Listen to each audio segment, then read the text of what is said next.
एक बोइंग 747 जिसमें 524 लोग सफर कर रहे थे। क्रूजिंग एल्टीट्यूड 24,000 फीट पर एक धमाका होता है और जहाज की टेल हवा में उड़ जाती है। कैबिन में ऑक्सीजन खत्म हो रही थी, एयर प्रेशर लो था और कॉकपिट के सारे कंट्रोल्स बिल्कुल डेड एंड पर पहुंच जाते हैं। ये सिर्फ एक कहानी नहीं, ये है इंसानी हौसले, इंजीनियरिंग गलती और एक ऐसी फ्लाइट जिसमें किसी भी तरह का कंट्रोल नहीं बचा था। ये फ्लाइट थी जापान एयर 123। ये बात है 12 अगस्त 1985। जापान एयरलाइंस का एक बोइंग 747 टोक्यो के हनेदा एयरपोर्ट पर पैसेंजर्स को ऑनबोर्ड कर रहा था। सिर्फ 1 घंटे के सफर के बाद इसे ओसाका पहुंचना था। हॉलिडे सीजन ओबॉन चल रहा था, लोग अपने होम टाउन जा रहे थे। बिजी शेड्यूल की वजह से इस बोइंग 747 की ये आज की 6ठी फ्लाइट होने वाली थी। सफाई के बाद 109 पैसेंजर्स और 15 क्रू मेंबर्स ऑनबोर्ड हुए। क्रू के लिए ये एक रूटीन फ्लाइट थी, लेकिन इस फ्लाइट के साथ एक खतरनाक मसला था जो आगे होने वाला था, जिसके बारे में किसी ने सोचा भी नहीं था। कॉकपिट में कैप्टन मसामी ताकाहामा 12,000 फ्लाइंग आवर्स का तजुर्बे के साथ, फर्स्ट ऑफिसर युटाका सासाकी 3,900 घंटों का तजुर्बा, flight engineer Hiroshi Fukada technical monitoring के जिम्मेदार थे। टीम काबिल थी, लेकिन जहाज अंदर से कमजोर। शाम 6:12 पर फ्लाइट ने टेक ऑफ किया। ये एक छोटी फ्लाइट होने वाली थी, सिर्फ 1 घंटे 12 मिनट की। मौसम क्लियर था, लेकिन जापान में थंडर स्टॉर्म की वजह से फ्लाइट को डायरेक्ट ओसाका के बजाय समंदर के ऊपर से रूट दिया गया। सब नॉर्मल लग रहा था, लेकिन टेक ऑफ के 12 मिनटों के बाद सगामी बे के ऊपर एक जोर का धमाका होता है। प्लेन की टेल के हिस्से में एक होल हो जाता है। सारी लूज चीजें उस होल की तरफ खींची जा रही थी। कैबिन का प्रेशर लीक हो गया। ये धमाका इतना तेज था कि कॉकपिट में भी इसकी आवाज रिकॉर्ड हुई। आपको यहाँ बताते चले कि हाई एल्टीट्यूड पर प्लेन के बाहर की हवा लो हो जाती है और ऑक्सीजन लेवल कम होता है। इसको काउंटर करने के लिए कैबिन के अंदर प्रेशर मेंटेन किया जाता है, जो ग्राउंड के एटमॉस्फेरिक प्रेशर के बराबर होता है। यानी 12,000 फीट पर बाहर प्रेशर कम और कैबिन के अंदर ज्यादा होता है। अगर कोई पार्ट थोड़ा भी कमजोर होता है तो अंदर का प्रेशर उस जगह को तोड़ सकता है और सारा प्रेशर लीक हो जाएगा। अब कैबिन प्रेशर खत्म हो चुका था, ऑक्सीजन मार्क्स गिर गए। पायलट्स और पैसेंजर्स hypoxia का शिकार हो रहे थे। मतलब ऑक्सीजन की कमी से कंफ्यूजन, डिसीजन एबिलिटी कम हो जाता है। पायलट्स इससे अनजान थे, इसीलिए वो ऑक्सीजन मास्क नहीं लगाते, जिसका साफ मतलब था कि अब पायलट को hypoxia होने लगता है। लेकिन पायलट्स को अभी तक ये समझ नहीं आ रहा था कि ये धमाका किस चीज का था। कभी उन्हें लगा लैंडिंग गियर का दरवाजा टूट गया है या इंजन से आवाज आई हो। ये सब कॉकपिट वॉइस रिकॉर्डर में रिकॉर्ड हो रहा था।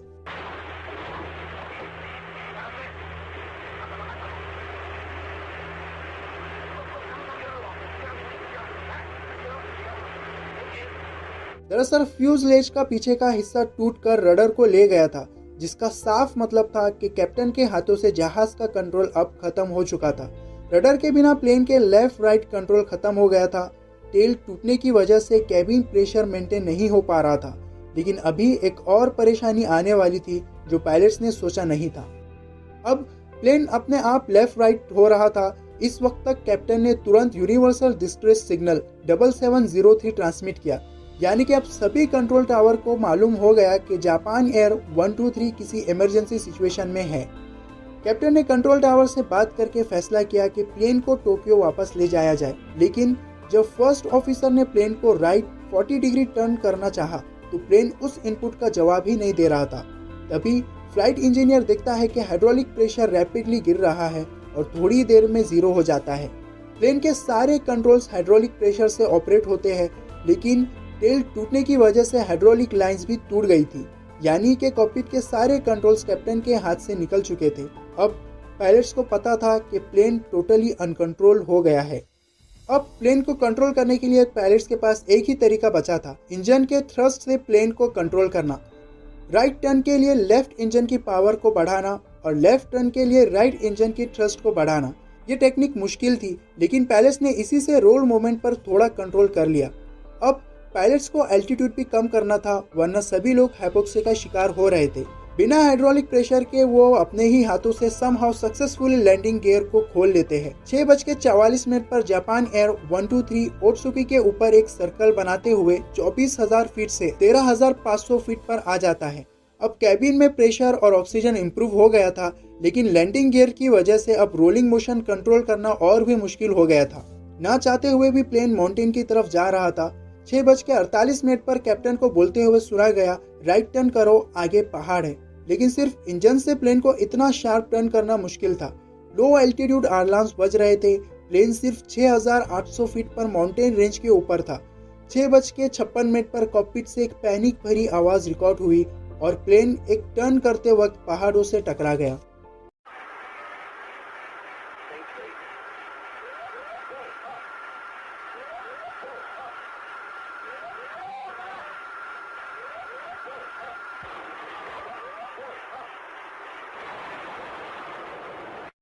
खराब मौसम, अंधेरा और किसी के बचने की उम्मीद ना होने की वजह से रेस्क्यू टीम क्रैश साइट पर 12 घंटों बाद पहुंचती है। सर्चिंग के दौरान 524 में से सिर्फ 4 लोग जिंदा मिलते हैं। एक एस्टीमेट के मुताबिक 20 से 50 लोग इनिशियल क्रैश में सरवाइव कर चुके थे, लेकिन रेस्क्यू मिशन लेट शुरू होने की वजह से वो लोग अपनी ही इंजरी की वजह से मारे गए। एविएशन हिस्ट्री का ये अब तक का सबसे डेडलीस्ट सिंगल एयरक्राफ्ट एक्सीडेंट बन गया। इन्वेस्टिगेशन में सामने आया कि 7 साल पहले इसी प्लेन का लैंडिंग एक्सीडेंट में टेल डैमेज हुई थी। बोइंग के टेक्नीशियंस ने स्प्लाइस प्लेट गलत तरीके से रिपेयर की थी। रिपेयर सिर्फ 11,000 प्रेशराइजेशन साइकिल के लिए डिजाइन था, लेकिन ये प्लेन ऑलरेडी 12,500 साइकिल कंप्लीट कर चुका था। इन्वेस्टिगेशन के दौरान 4 पायलट्स को सिमुलेटर में यही सेम सिचुएशन दी गई थी। चारों पायलट्स हर बार क्रैश कर जाते हैं। कोई भी प्लेन को उतनी देर तक हवा में नहीं रख सका जितनी देर तक जापान एयर 123 हवा में रहा था। यानी सोचने वाली बात यह है कि सिमुलेटर में पायलट्स को पहले से पता था कि प्रॉब्लम क्या है और उन्हें अपनी जान का खतरा भी नहीं था, लेकिन जापान एयर 123 के पायलट्स ने बिना कंट्रोल्स के प्लेन को 45 मिनट तक हवा में रखा। ये थी उनकी कोशिश, हिम्मत और स्ट्रगल की दास्तान।